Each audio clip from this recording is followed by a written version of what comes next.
Sakal Gunarnavasha Vande Guru Sri Charanaravindan.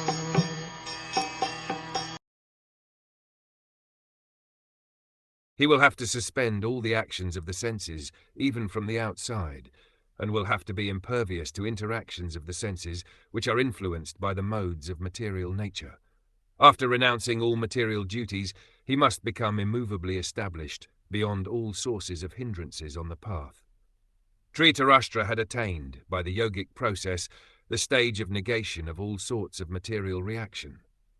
The effects of the material modes of nature draw the victim to indefatigable desires of enjoying matter, but one can escape such false enjoyment by the yogic process. Every sense is always busy in searching for its food, and thus the conditioned soul is assaulted from all sides and has no chance to become steady in any pursuit. Maharaj Yudhishthira was advised by Narad not to disturb his uncle by attempting to bring him back home. He was now beyond the attraction of anything material.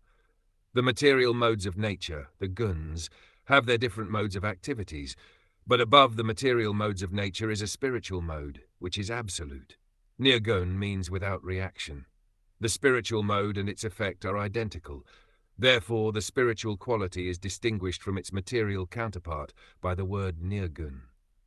After complete suspension of the material modes of nature, one is admitted to the spiritual sphere, and action dictated by the spiritual modes is called devotional service, or bhakti.